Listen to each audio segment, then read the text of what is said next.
Tashi Delek, Rinpoche, Tashi Delek. Oh, no, Tashi Delek. Happy to see you again. Happy, thank you. Yes. How was the retreat, Rinpoche? I did a 2 weeks retreat and 1 week a little bit rest in my family house, which is out not very far from the monastery. Which when I was in UK, every year, I do about 2 weeks white Tara retreat every year. And while I was in London, I do in a different time. But here I have only this around New Year time. I have a good break. So I always last few years, it is good. It is good. Nice. Yeah. Yes. Good to see you again. Thank you. Yes. Thank you for coming back, teaching us. It is good back and to have this kind of gathering. Yes.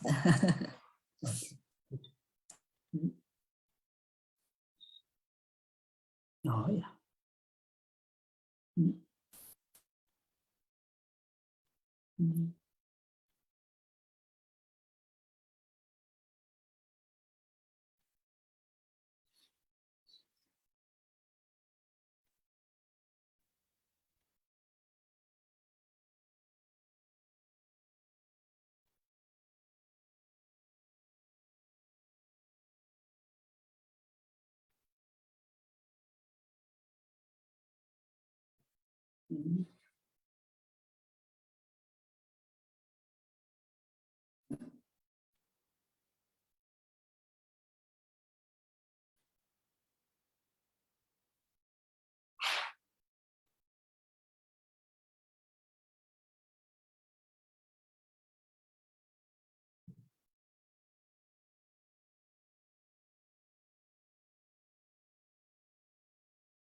Oh, yeah. Good morning, Rinpoche.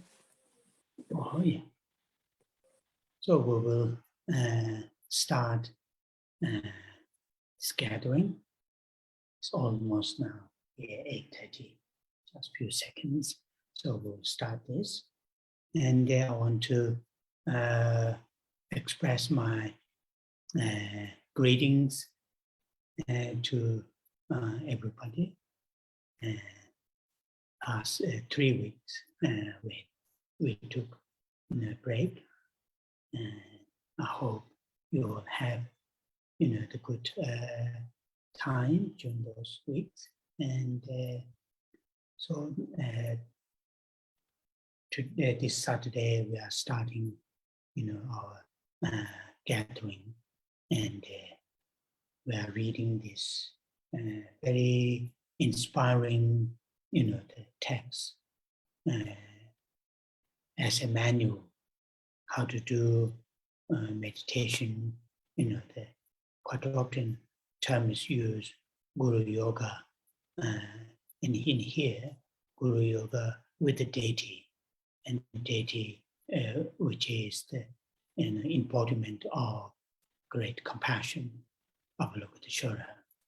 So, and also the meditation manual itself is written, was written by His Holiness the Dalai Lama himself. So it is very special and very,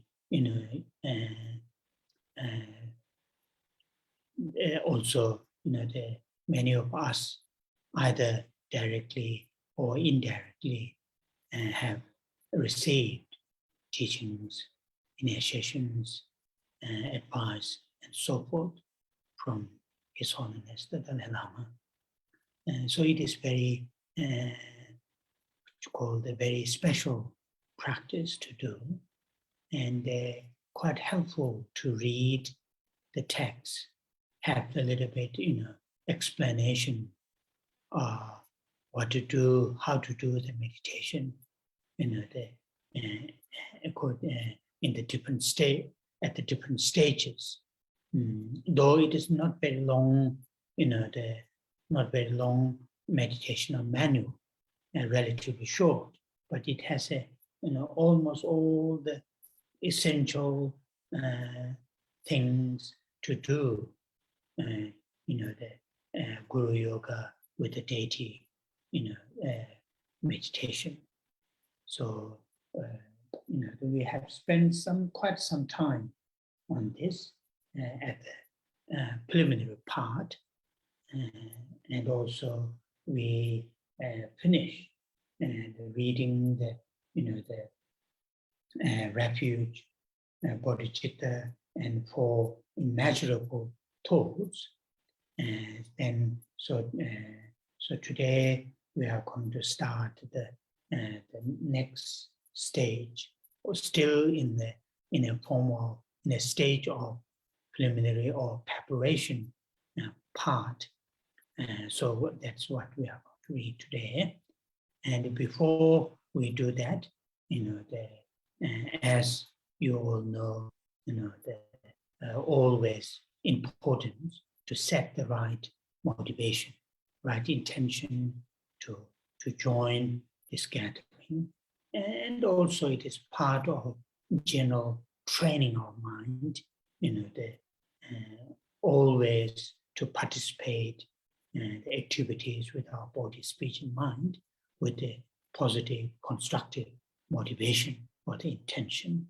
So after the translation of this part, I will explain very briefly about the, how to set the right motivation. Chúng ta bắt đầu buổi Pháp hội ngày hôm nay, và trước tiên Thầy gửi lời chào thân ái đến tất cả quý Phật tử.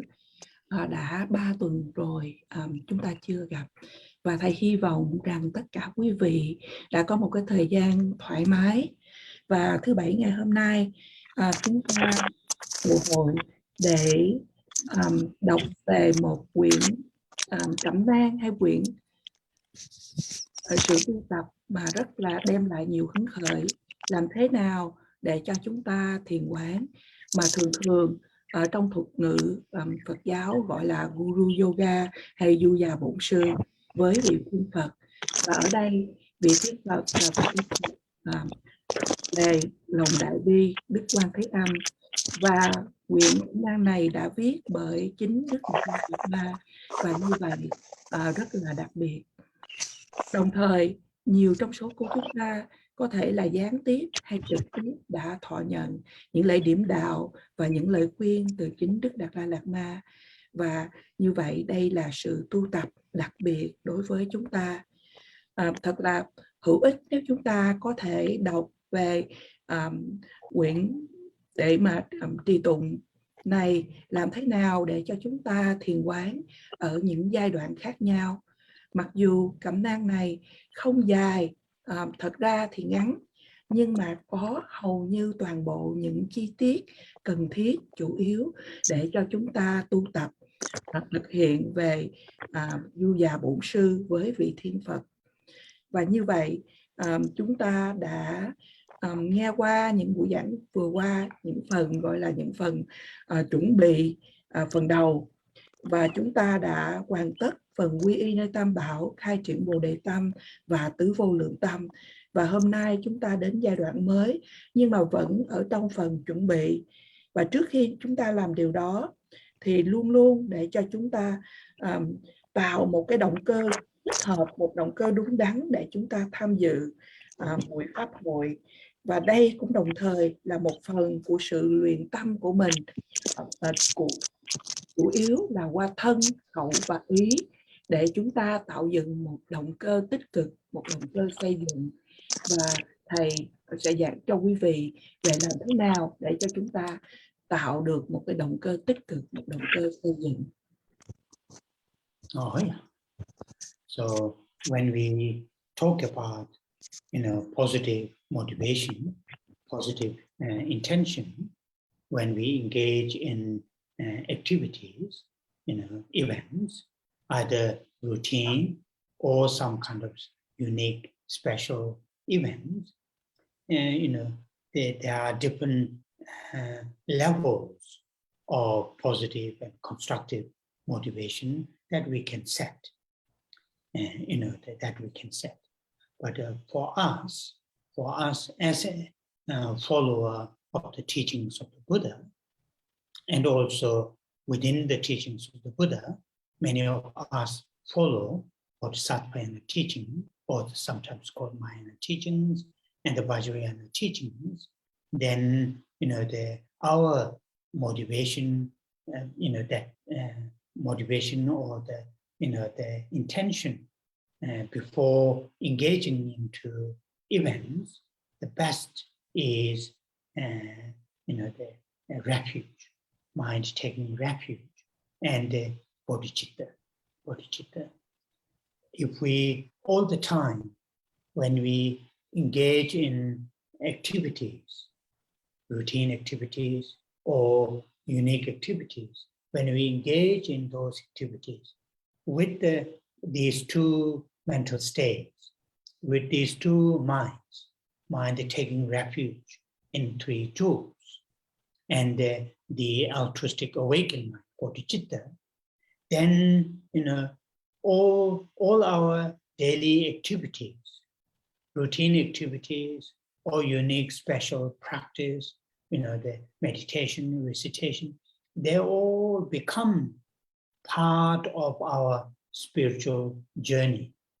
Even though the event itself, for example, answering a call, answering a phone call, if we try to answer that call with the mind taking refuge, with the bodhicitta, or with the great compassion, although our conversation to answer during that call might be just routine, sending message, sending information, routine things, but because of the intention and the motivation is with these two minds.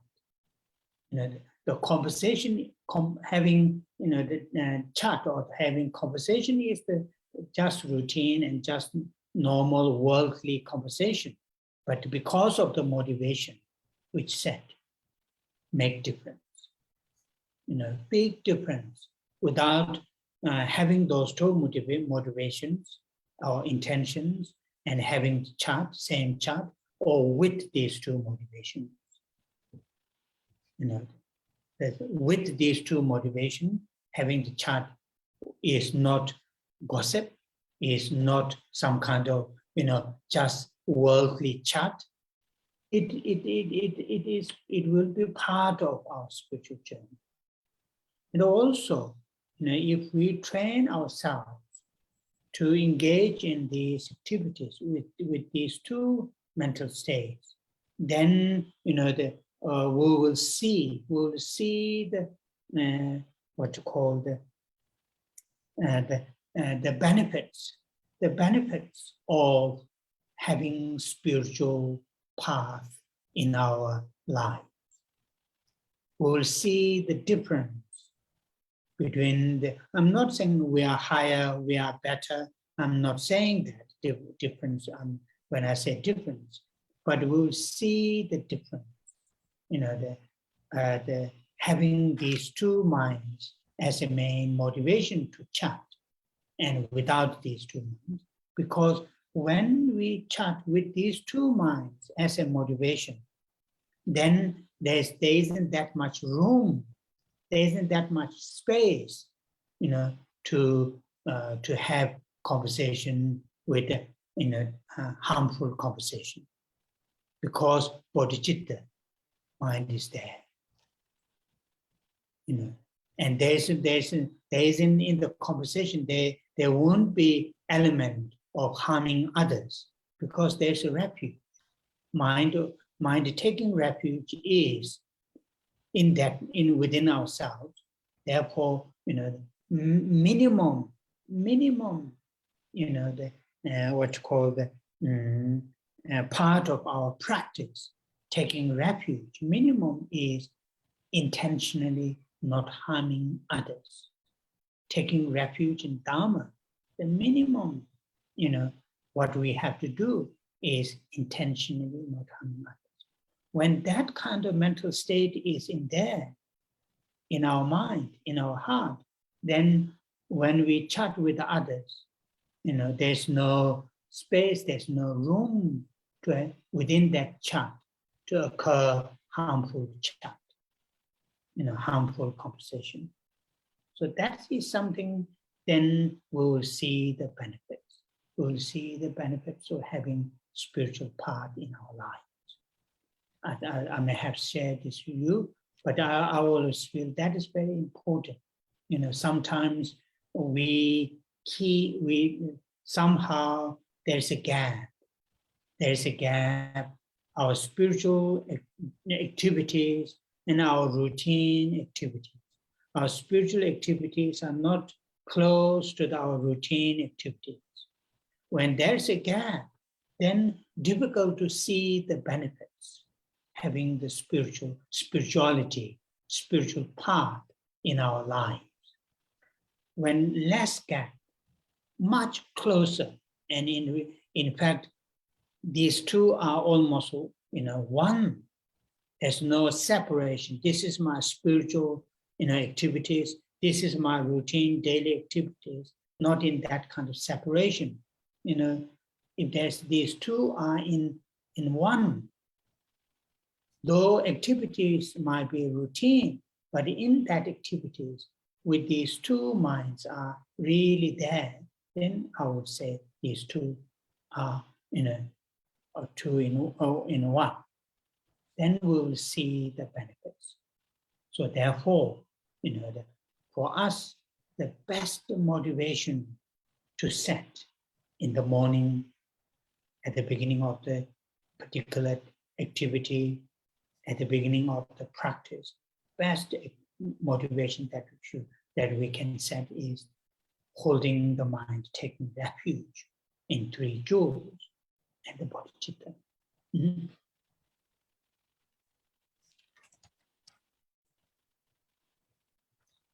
Khi chúng ta thực hiện một hành động, cho dù một hành động đó là sự sinh hoạt hàng ngày hay là một sự kiện nào đó,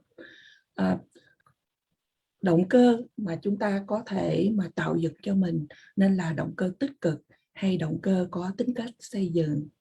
Đối với chúng ta, những người noi theo giáo lý của Phật giáo, và không những chỉ giáo lý của Phật giáo, chúng ta đang noi theo giáo lý của Đại Thừa và của Mật Thừa. Trạng thái tâm mà tốt nhất mà để cho chúng ta tạo dựng đó là sự quy y nơi Tam Bảo và khai triển Bồ Đề Tâm. Nếu trong tất cả những thời gian mà chúng ta sinh hoạt, mà chúng ta có mang hai trạng thái tâm này, hai tâm quy y nơi Tam Bảo và tâm tỉnh thức vị tha là Bồ Đề Tâm, thì kế đến tất cả những sinh hoạt của chúng ta, cho dù đó là những sinh hoạt rất là thông thường hàng ngày hay những sự tu tập cụ thể đặc biệt nào đó, tất cả đều trở thành một phần của cuộc hành trình về tâm linh của mình. Ví dụ như chỉ là đơn giản để mà trả lời một cú điện thoại, nhưng nếu chúng ta giữ tâm Bồ Đề, tâm quy y nơi Tam Bảo ở trong, hay là tâm Đại Bi, thì ngay cả chỉ trả lời một cái thông điệp rất là thông thường, nhưng mà bởi vì cái ý định của chúng ta giữ hai trạng thái tâm này, thì cái cuộc đối thoại bình thường đó nó cũng khác nhau, và nó sẽ có cái sự khác nhau rất là lớn. Ngay cả những cái sự đáng nậu, những cái đối thoại thông thường thì nó cũng không trở thành những cái chuyện nói chuyện phù phiếm, không còn là những cái sự đối thoại thông thường của thế gian, mà là một phần của sự tu tập về tâm linh Đồng thời nếu mà chúng ta rèn luyện tâm của mình với trạng tái tâm này, chúng ta sẽ thấy được lợi lạc về con đường tu tập, con đường tâm linh của mình trong cái đời sống hàng ngày.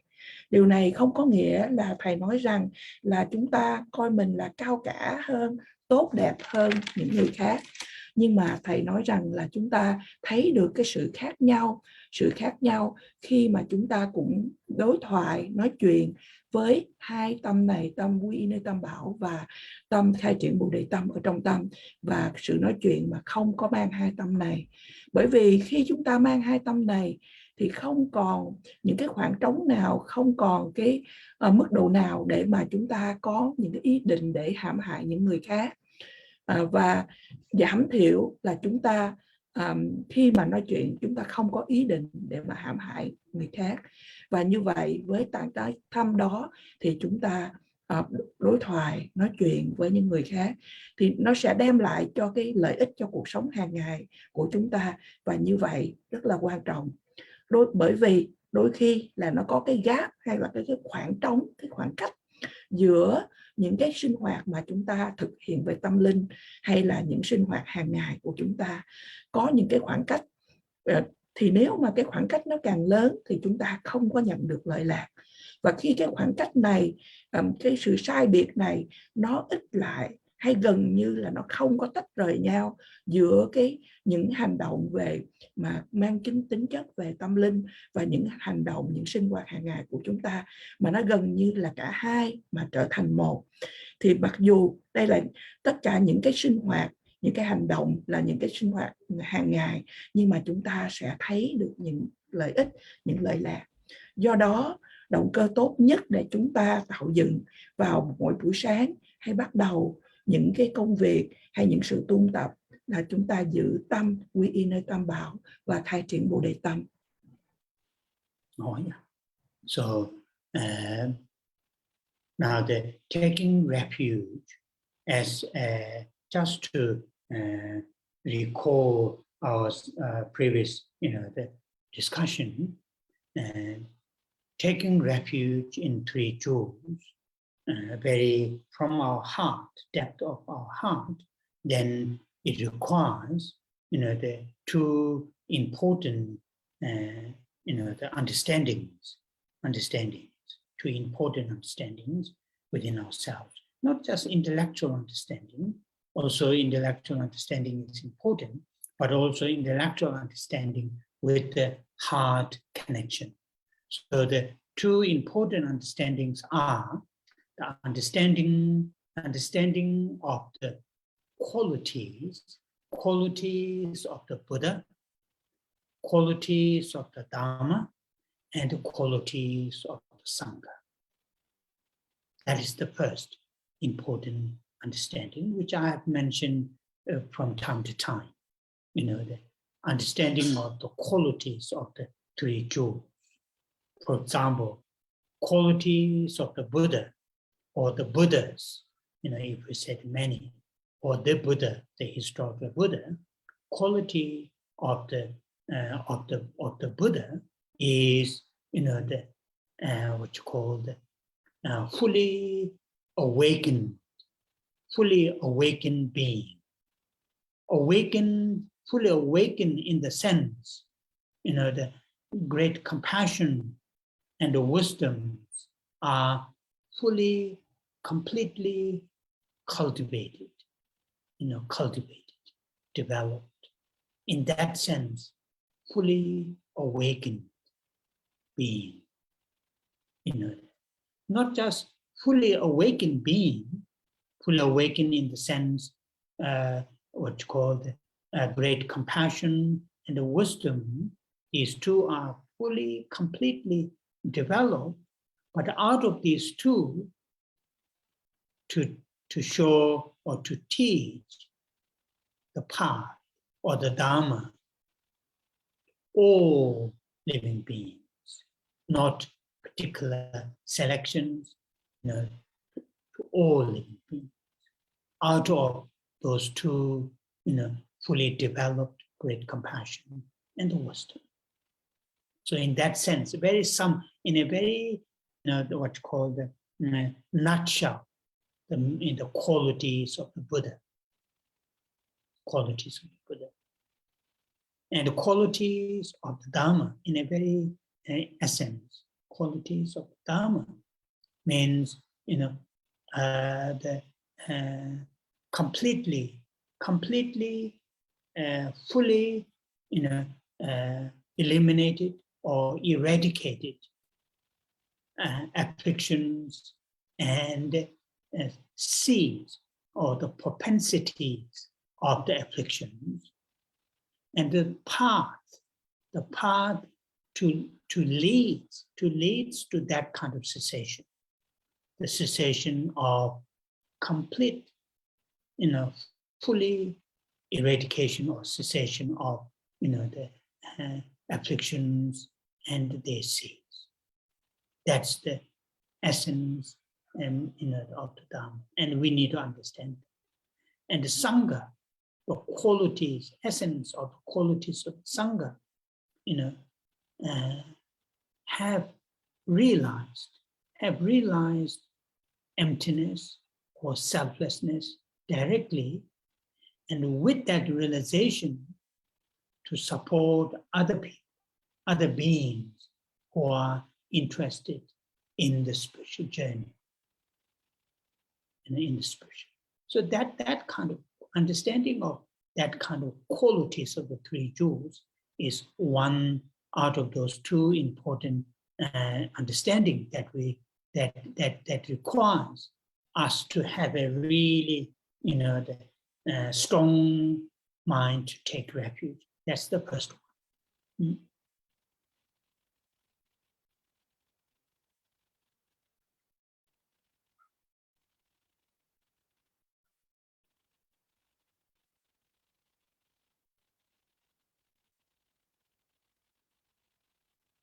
Lisa, your microphone is... Sorry. Và như vậy, quy y như đã được thảo luận trước đây, quy y nơi Tam Bảo từ tận đáy lòng của mình, từ tận trong tim của mình, đòi hỏi hai sự hiểu biết quan trọng mà ở trong chính mình. Ở đây đang nói về sự hiểu biết từ tận bên trong mình, chứ không phải sự hiểu biết từ ở phương diện tri thức. Sự hiểu biết đầu tiên của chúng ta là hiểu biết về phẩm hạnh của chư Phật, của Pháp và của Tăng.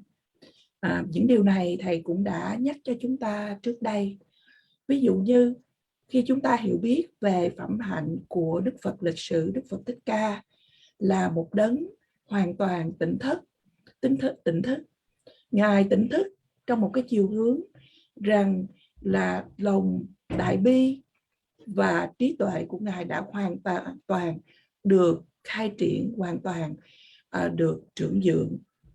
Không những chỉ là hoàn toàn tỉnh thức, mà trong hai điều này về lòng đại bi và trí tuệ thì Ngài đã giảng dạy lại con đường Phật Pháp đến tất cả chúng sinh. Ngài đã giảng dạy không chỉ cho một nhóm sự chọn lựa nào đó, mà đối với tất cả chúng sinh. Và đây tóm gọn lại đó là phẩm hạnh của Đức Phật. Và phẩm hạnh của Pháp là đã hoàn toàn loại trừ hay nhổ tận gốc tất cả những vọng tưởng, những cảm xúc tiêu cực, những hạt giống của những cảm xúc tiêu cực này, hay những cái khuynh hướng của những cảm xúc tiêu cực, những vọng tưởng này. Và con đường để dẫn đến sự diệt đạo, để diệt những cái cảm xúc tiêu cực, những vọng tưởng này, đã nhổ tận gốc tất cả, không những vọng tưởng mà ngay cả những cái hạt giống của những vọng tưởng này. Đây là những cái cốt lõi của Pháp. Và khi chúng ta nói đến hiểu biết về phẩm hạnh của Tăng, chư Tăng là những người đã thực chứng được về tánh không, về sự vô ngã một cách hoàn toàn, và để giúp đỡ lại tất cả chúng sinh trên con đường tu tập về tâm linh. Và như vậy, hiểu biết về phẩm hạnh của Tam Bảo, Phật, Pháp và Tăng ở đây là một trong hai điều hiểu biết cần thiết mà để cho chúng ta tạo dựng để quy y nơi Tam Bảo và khai triển Bồ Đề Tâm. Now, the second important understanding that we need is understanding of our current situation, or our current, the nature.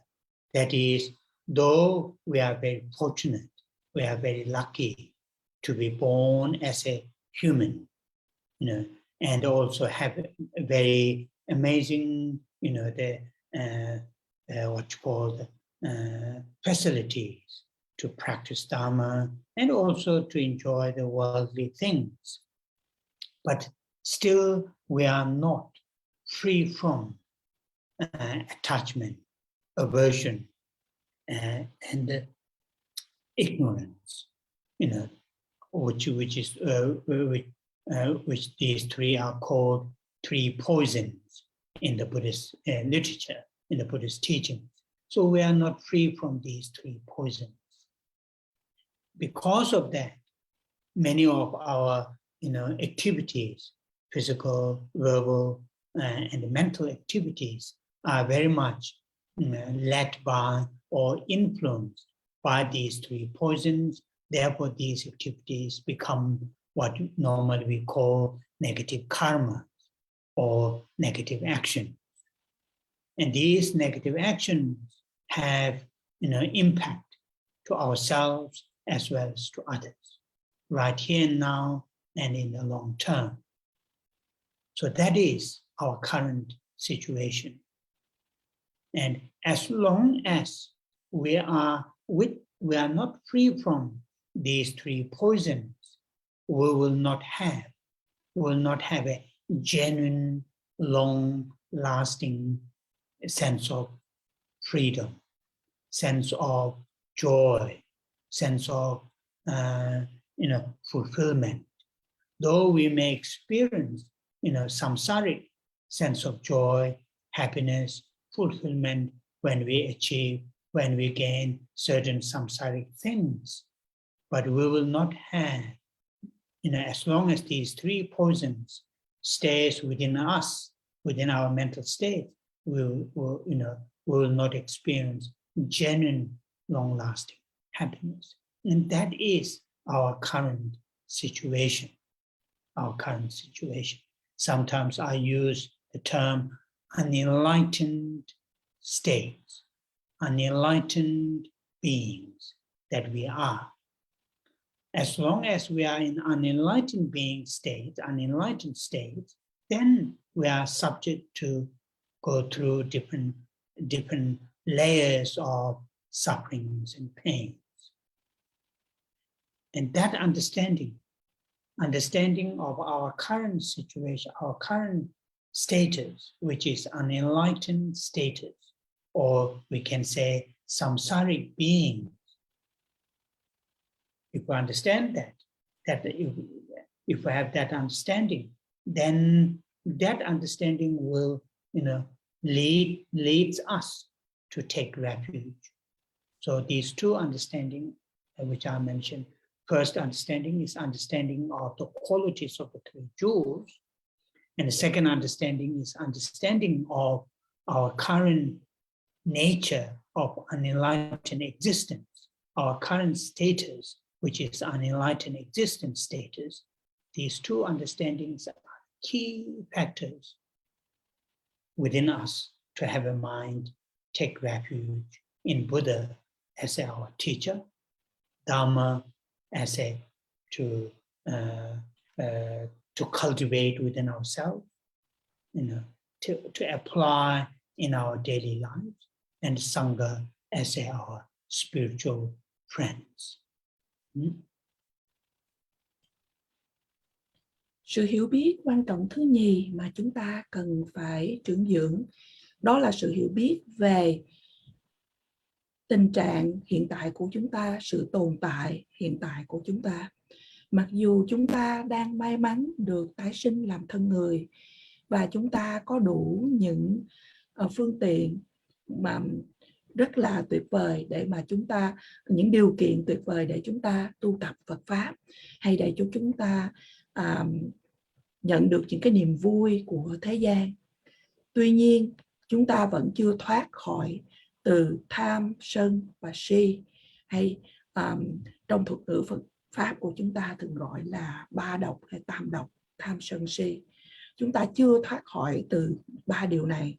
Và như vậy, về trạng thái tâm hay trạng thái thể chất của chúng ta đều bị áp đảo bởi tam độc, tham, sân, si này. Và từ đó được gọi là những bất thiện nghiệp, những ác nghiệp hay những hành vi bất thiện. Và những điều này nó có những cái ảnh hưởng tiêu cực đến cho bản thân của chúng ta và đến những người khác hiện tại, ngay bây giờ, và cũng đem đến những cái ảnh hưởng không tốt về trong tương lai. Và như vậy, đây là cái tình trạng hiện thời của chúng ta. Chúng ta chưa thoát khỏi 3 độc, tham, sân, si. Và như vậy, khi nào mà chúng ta chưa thoát khỏi tam độc, tham, sân, si, thì khi đó chúng ta không có được những cái sự tự do, những cái niềm vui, những cái mãn nguyện mà bền vững, dài lâu được. Mặc dù chúng ta cũng có những cái sự thọ hưởng, những cái niềm vui của thế gian, hay gọi là khi mà chúng ta đạt được những cái điều gì đó mà cũng trong thế gian, trong vòng luân hồi sinh tử. Nhưng khi nào chúng ta vẫn bị áp đặt bởi tham, sân và si, thì khi đó chúng ta vẫn chưa có cái sự niềm vui, an lạc, hạnh phúc chân thật. Và như vậy, đây là cái tình trạng hiện thời của chúng ta, mà trong Phật ngữ Phật giáo đôi khi gọi là trạng thái chưa giác ngộ. Khi nào chúng ta vẫn ở trong trạng thái chưa giác ngộ, thì chúng ta vẫn đi qua những cái mức tầng của những cái sự khổ đau hay những cái sự đau đớn. Và như vậy, hiểu về tình trạng chưa giác ngộ của chúng ta hay những chúng sinh và đang vẫn ở trong vòng luân hồi sinh tử, dẫn đến cho chúng ta sự quy y nơi Tam Bảo. Và như vậy, như Thầy nói với chúng ta là nếu chúng ta có hai cái sự hiểu biết quan trọng, là sự hiểu biết về phẩm chất của Tam Bảo, Phật, Pháp và Tăng, và sự hiểu biết về bản chất chưa giác ngộ, tình trạng chưa giác ngộ hiện tại của chúng ta, dẫn đến cho chúng ta nơi quy y nơi Tam Bảo. Đức Phật là như là vị thầy của mình, Pháp là những gì chúng ta cần áp dụng trong đời sống, và Tăng đoàn là những vị hỗ trợ cho chúng ta về trên con đường về tâm linh. So then the second important motivation is the bodhicitta. I mean, of course, you have received many teachings, and I'm sure you have read books. Bodhicitta in here, in a nutshell, it means our from our heart, from our depth of our heart, sincerely, genuinely, want to support, want to give support towards all living beings, without any discrimination, without any exceptions. And the support that we would like to give is not only the day-to-day needs, such as food, shelter, medicine, and friendship, but also for the long-term needs, that is completely free from suffering and the origins of suffering. So bodhicitta is the mind thinking, want to give, want to support all living beings without any exceptions, from their basic needs to all the way up to their ultimate needs, that is enlightenment.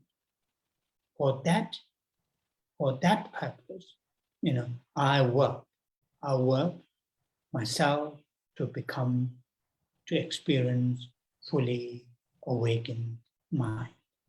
So that kind of, when you have that kind of mental state, then we can call it bodhicitta. So that those two mental states as a motivation, intention in our daily life, either when we engage in routine activities or spiritual activities is very, very crucial, helpful. So after the translation, then we will say the refuge and bodhicitta lines, and we'll hold these two minds as our main motivation to join this gathering. Và động cơ quan trọng thứ nhì đó là tâm Bồ Đề. Thì từ tận đáy lòng, từ tận trong tim của chúng ta, một cách chân thật chúng ta muốn giúp đỡ, hỗ trợ cho tất cả chúng sinh hữu tình mà không có cái sự loại trừ, không có cái sự ngoại lệ. Không những là chúng ta mong ước được hỗ trợ chúng sinh về những cái nhu cầu như là thức ăn, nơi chốn ở, thuốc men hay tình bạn, nhưng chúng ta cũng mong muốn được hỗ trợ tất cả chúng sinh hữu tình thoát khỏi từ tất cả những khổ đau và những nhân của khổ đau. Và như vậy tâm Bồ Đề đó là tâm để mà mong muốn được giúp đỡ cho tất cả chúng sinh từ những nhu cầu cần thiết cho đến khi giác ngộ. Và tôi sẽ mong muốn được để mà tu tập giác ngộ vì đến cái tâm tỉnh thức hoàn toàn này vì lợi ích của tất cả chúng sinh, và đó gọi là tâm Bồ Đề. Và như vậy cho dù là chúng ta sinh hoạt thường ngày hay những hoạt động đặc biệt nào đó thì chúng ta luôn giữ hai tâm quy y nơi Tam Bảo và khai triển Bồ Đề tâm. Và bây giờ chúng ta cùng trì tụng những câu kệ quy y và khai triển Bồ Đề tâm.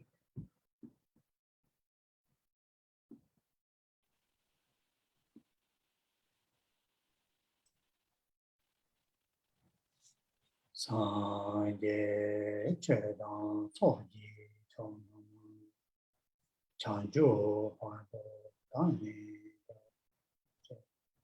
dage jinso chonam jola benje sanje tobara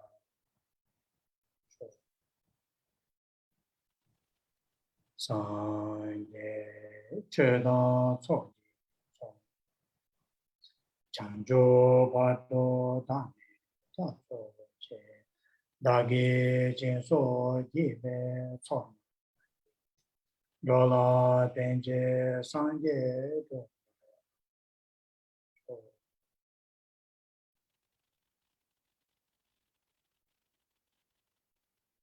sanje cheda soji chona chanjo vado dani chato che dage jinso jibe chona jola benje sanje to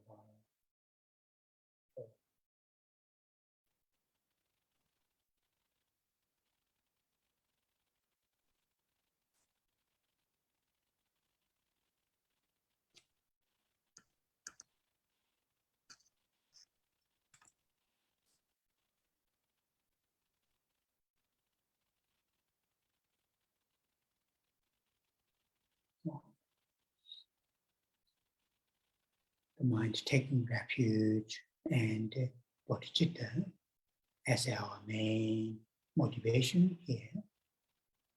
Now we will say the Buddha Amitabha's mantra together and Om Amitabha. When we say the mantra,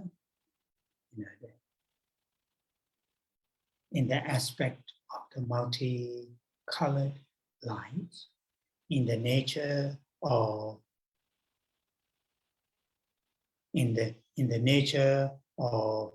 great compassion, loving kindness, and the wisdom realizing emptiness, and go through all directions to reach all living beings, reaching that, in the aspect of multicolored lights, in the nature of great compassion, loving kindness, and the wisdom realizing emptiness, all living beings experience tremendous sense of, the great joy, tremendous sense of joy and fulfillment.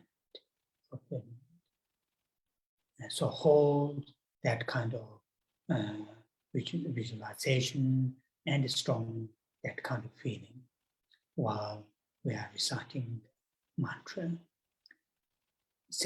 verbally saying the mantra, mentally hold sometimes strong compassion, sometimes strong sense of love, sometimes strong, clear wisdom, realizing emptiness.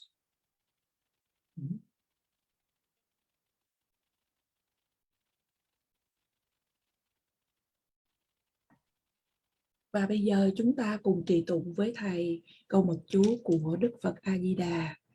Và chúng ta quán tưởng Đức Phật A-di-đà trong bản chất của lòng từ, lòng bi, và ở trong dạng của ánh sáng hào quang ngũ sắc dẫn đến tất cả chúng sinh hữu tình.